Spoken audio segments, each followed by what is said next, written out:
What's going on, everybody? Just another episode of Artius SBA Guru. Give me a second. Let me make sure I got everything tracked properly.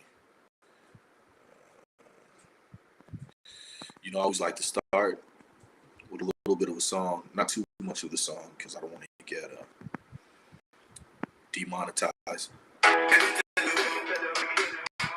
This is Biz Signal, Stay So. So, playing this song because I had a conversation earlier with, let me do a sound check. Yeah. So, got lower a little bit because I don't want to get flagged for no copyright, nothing. But, concerning today's conversation is about fearlessness when it comes to I just see my buddy Reed is sharing my post.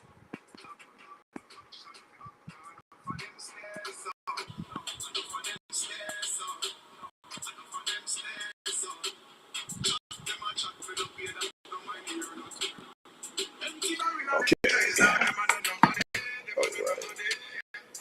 Let's get the sunglasses on for this because we're talking tough today. We're talking tough business talk today. Okay.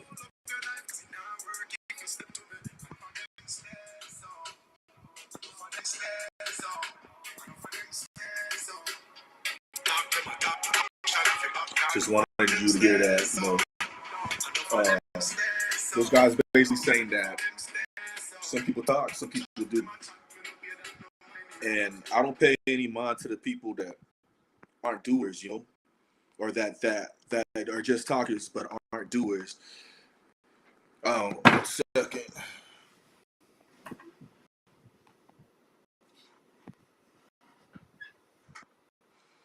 Okay, let me see how many viewers we got.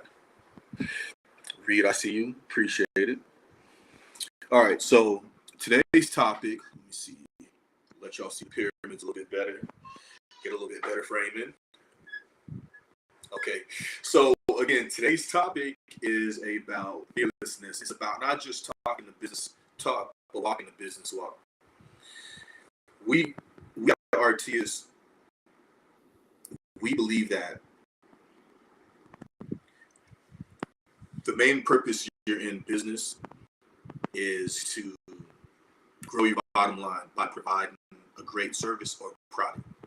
Both have to go hand in hand if you want to make money and increase your bottom line. And I always say business is war, and your bottom line is a battle scar in the war. When it comes to business being war, in a war, you got to take shots. If you don't take shots in a war, you can't win the war. Even in a war, there's a saying, I forgot who said the saying, where the war that you win, the best war to fight is the war where a single shot isn't fired. Something to that effect. Even in that saying, shots are fired, even if they're not physical shots, there's still some type of conflict going on in war. And you have two sides butting heads, pushing against each other, dueling ideologies. And what happens is both sides continue to push, gain ground, apply leverage, so that they can impose their will upon the enemy. When it comes to business and it comes to growing your bottom line, it's all about, you can't grow your bottom line if you don't have value attached to your product or service. At Artius, our number one product is a proposal. And the reason that's the number one product at Artius is because you can't make money in government contracting if you don't submit a proposal to the government contractor that's asking for a service or a product. And anytime a request goes out from a government agency, be it international, federal, or state, anytime that request goes out, within that request, there are step-by-step rules that will help you figure out how to respond to that request, so that you can turn in a quote, turn in a proposal, turn in a response to that request. It's like being in a Coca-Cola store and you have Coca-Cola bottles all over the store. Of course, you're going to put a price on that bottle because you want the person that's in your store looking for Coca-Cola to be able to assess the value and pay you the price that you said for the Coca-Cola if they want to purchase it. In the government contracting, let me get this earpiece out. It's messing me up in my head. All right, so getting back to it. So you want them to have a way to basically pay you for the service or product you're offering so that you can increase your bottom line. So in this war, to increase your bottom line, you have to attach value to the product or service that you offer. You also have to know what the product or service is that you offer. For a company like Artius, it's our mission, is in our mission statement, we will be the preferred solutions provider for the United States government. When we first started doing this, we saw a pyramid breakdown of all the companies that do contracting the United States government, whether they're a small business or not. And we saw at the top of the pyramid there was two companies. So we want to be at the top of the pyramid. That's one of the reasons you see pyramids in our logo. I rock my brand everywhere we go because every time you see Artius, we want you to think top of the pyramid, government contractors. So when we first started doing this company, we said we need to turn in as many responses as we can. That's our number one product. We want to be the top of the pyramid when it comes to provide the United States government with every service and product that they purchase. We want to be a multinational conglomerate. It's our mission statement to be the preferred solution provider for the United States government.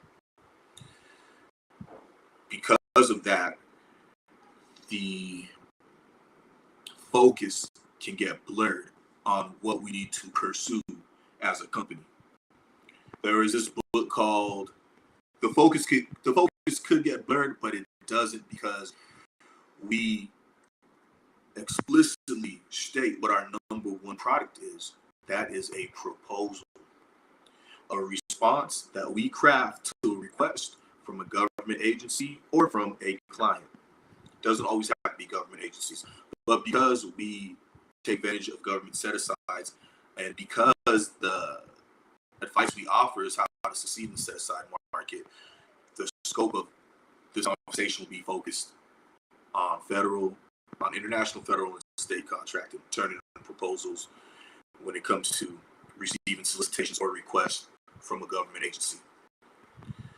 So our number one product as an administrative management and general management consulting company that wants to accomplish that mission of being the preferred solution provider for the United States government is a proposal, because a proposal is a response to a request to provide a solution to the United States government for a product or service. One thing about my mind, I'm a tourist, and I'm also the oldest child for my father.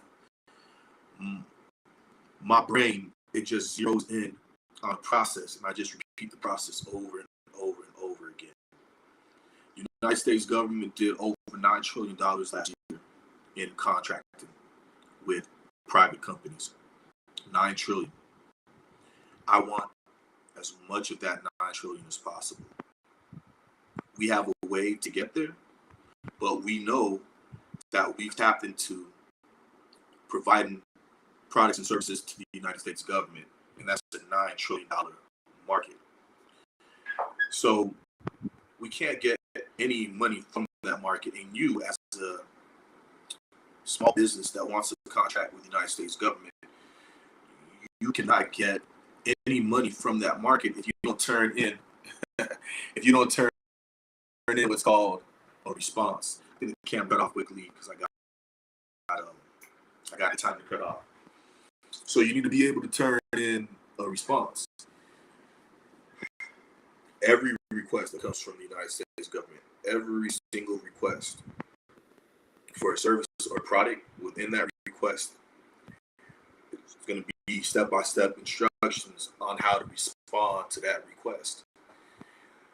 You have to practice at how to identify the section of the response, or the section of the request. You have to practice how to identify that section.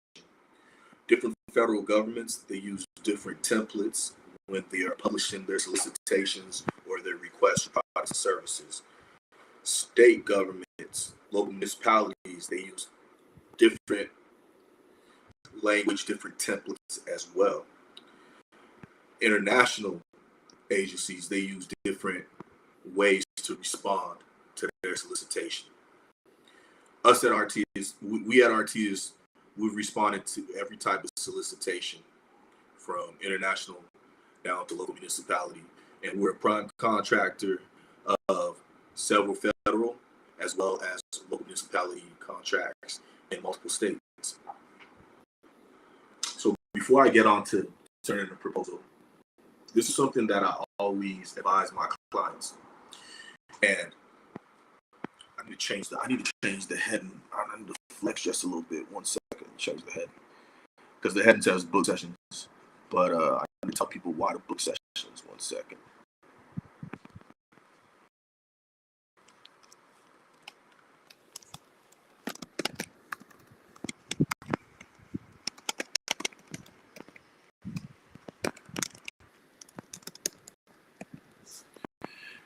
There we go. All right. So now the banner says 6+ million awarded book sessions.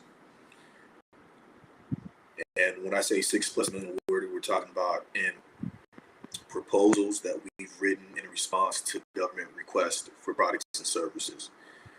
This is why the advice that comes from Artius, from our company, this is why it carries so much weight. We know what we're doing. So before I get back to the submitting proposal, a point I want to touch on quickly.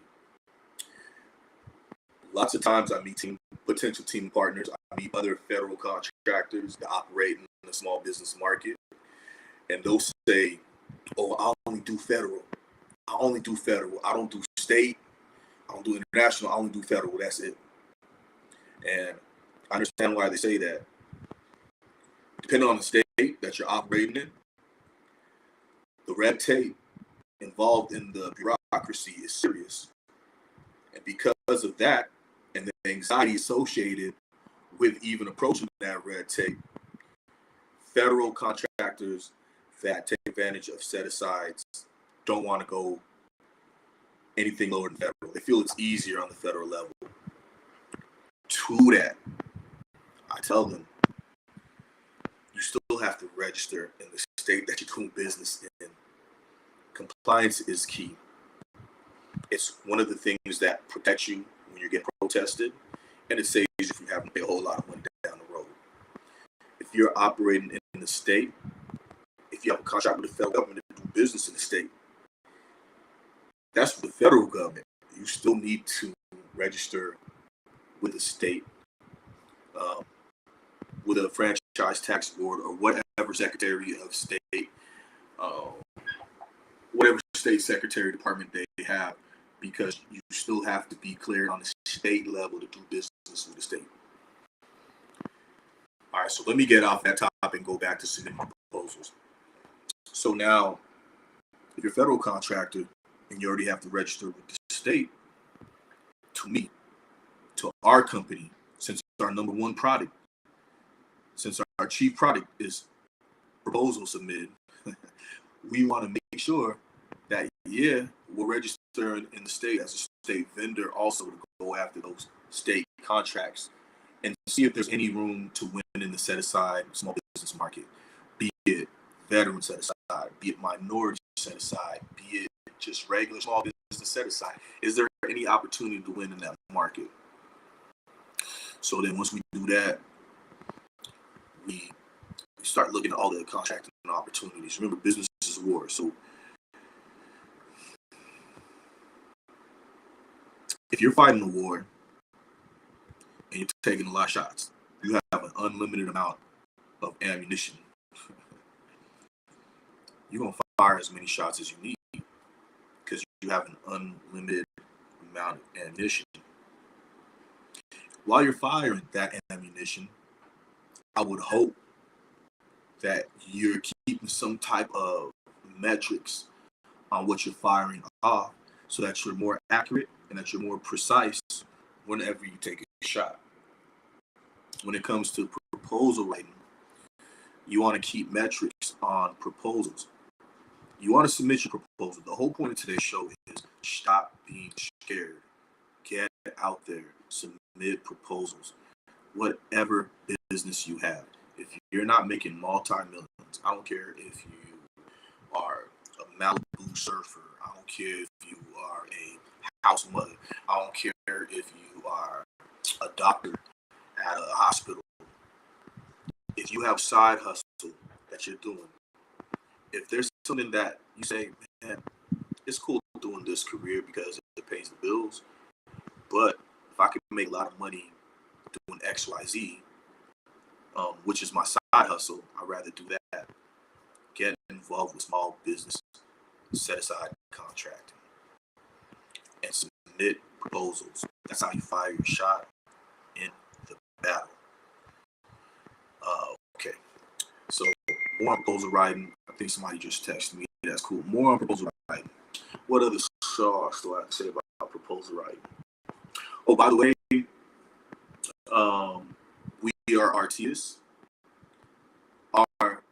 Our motto is supervision is the most important step, and our ethos are artful, skilled, complete.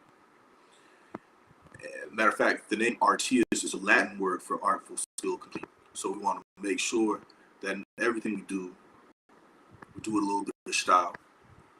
I'm an administrative manager and general management consultant.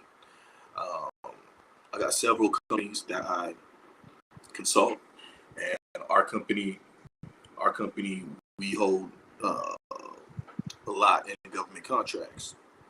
So I didn't want to do we don't want to do the regular way of show up in suit and tie and stuff because small business. We set our own way. Results speak.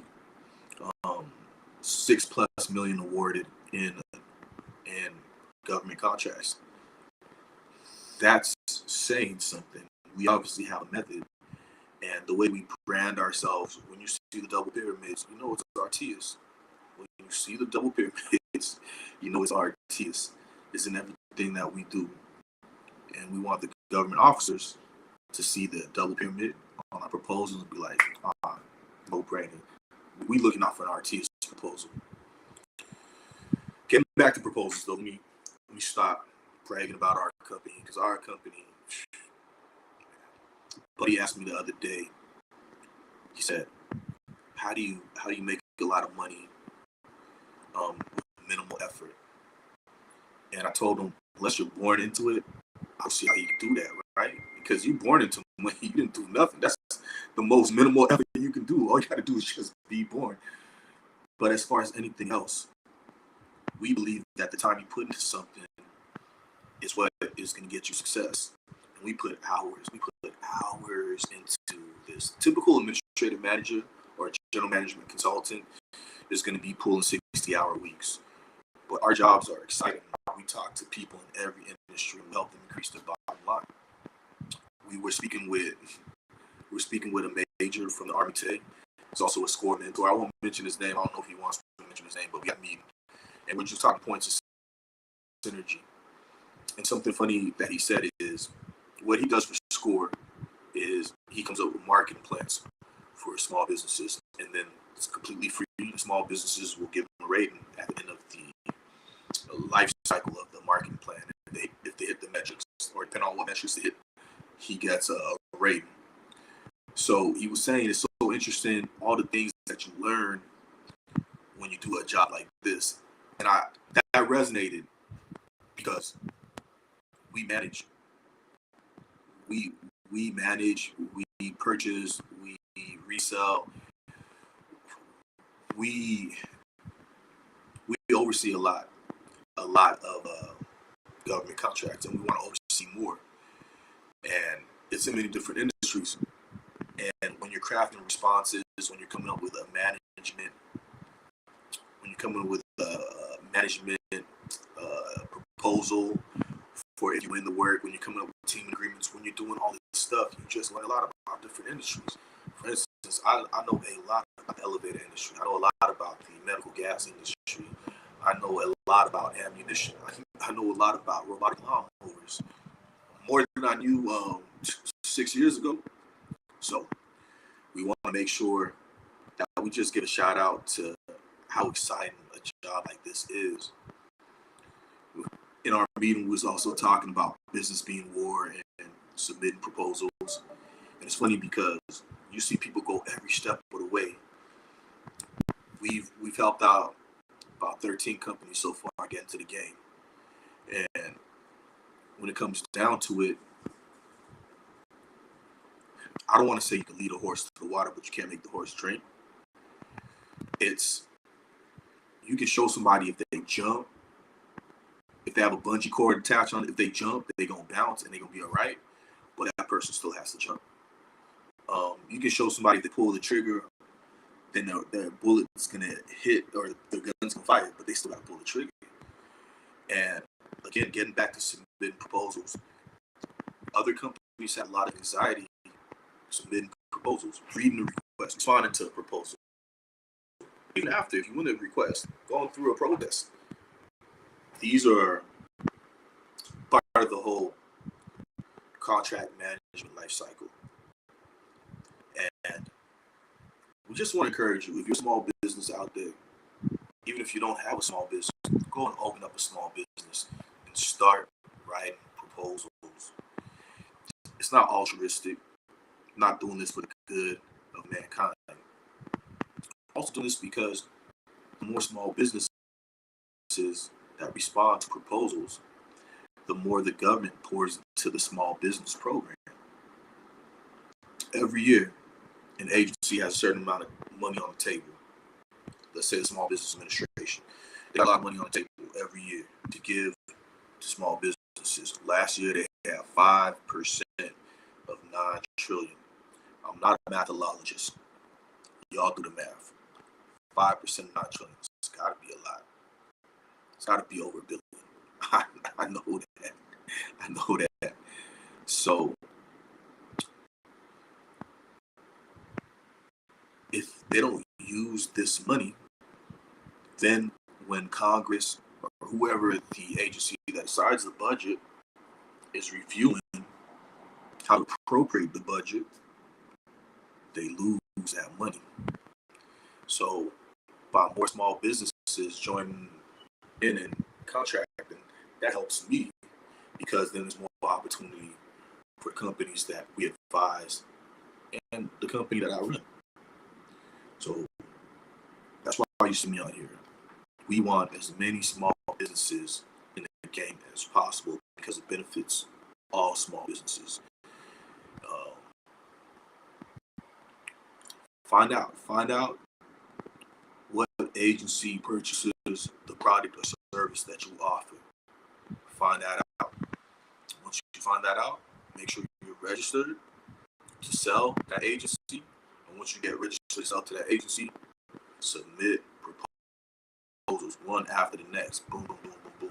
Submit on the local municipal level. Submit on the state level. Submit on the federal level. Submit on the international level. Not all proposals are competitive. Not all proposals require you to sell a product or service. Some proposals have to do with grants.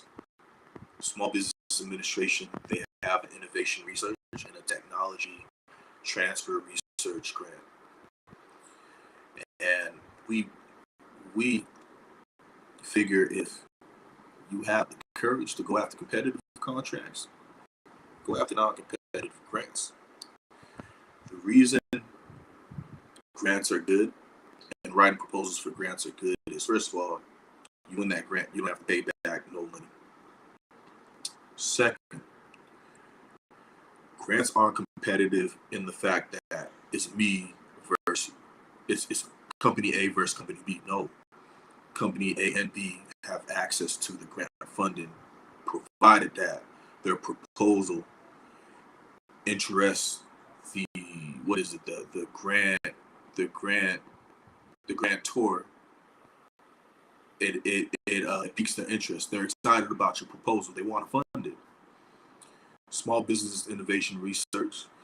It's grants available from the Small Business Administration for technology disruptors. And there's many different ways to submit a proposal for that. Sometimes they tell you, hey, we want a possible solution in this area of research. It could be medical research. It could be psychological. It could be, something STEM related. We want you to address this topic. How would you address it? And you respond. And you respond in the format that they're telling you to respond with an interesting enough response. You now have funding. You now have a grant, and you just carry out the terms and conditions of what was promised in your response. Great program. The SBIR program, another reason I like it is because you can have like 20 first phase. So the innovation research projects are broken down into 3 phases. You normally get funding through the first 2 phases. And in the third phase, they want you to commercialize whatever prototype you came out with in the second phase. It keeps on cutting off, and sometimes it's not cut off. All right. So whatever you prototype in the second phase, they usually want you to take that towards commercialization for the benefit of not just the government, but private citizens. I think the ceiling in first phase is, you guys can correct me if I'm wrong, I believe the ceiling in first phase is $250,000. And I think first phase lasts about 9 months. And then the ceiling in second phase, I think $750,000. And then third phase, there's no funding for that. But from second phase to third phase, they usually help you set up with a commercialization plan, get your product or your technology disrupted in different markets. That's what Small Business Innovation Research program is. But then there's another grant funding program called Small Business Technology Transfer Research Program, where it's not so much applied research. It's just like research for the sake of research that can later on manifest into something beneficial for the United States government. So these projects and these grants are usually given to universities that have like MD, PhD research program. And those are good to go after if you have like an advanced degree and you already work for a university, you have university connections. But the Small Business Innovation Research, you don't have to be a university for that. You just got to have a good way to pique the interest of government agencies. So yeah, we're about to wrap up. Let me see. We'll do 30 minutes today. I'll give it one more minute. So we're about to wrap up. And just to review, business is war, and you got to increase your bottom line. To increase your bottom line, you have to attach value onto what you offer. When it comes to federal contracting, state contracting, when it comes to government contracting, you'll receive a request, and then you'll attach value to the request you received in the form of a proposal that you turn in that has a price attached onto it. We encourage you to write as many proposals as you can in the small business set-aside market. You're not penalized for writing bad proposals. The government wants to spend the money that they've appropriated for small businesses. Taking a shot by turning in the proposal only helps you. Win or lose. You win, hey, you won a proposal. You lose, you collect data on why you lost. And then when that same type of opportunity comes back around, because these opportunities come back around to the tune of $9 trillion a year, when the opportunity comes back around, then you have your weapon tuned, your windage and elevation, everything tuned so that the next time you take a shot, you can hit closer to the target. The more shots you take, the more data you collect, the more you spot your shot, the more and more you'll be able to win proposals with the United States government. Again, we are Artius. We are an administrative management, general management consulting company. We have secondary NAICS codes, of course. We sell IT hardware and solutions. We consult businesses on how to win millions in the small business set-aside market. You can find us at artiusit.com. That's ARTIUSIT.com. And for more information or to book sessions with me so you can experience wins to the tunes of millions in the small business market, go ahead and reach out to us at the information below, artiusit.com/bookings. All right, and we are out.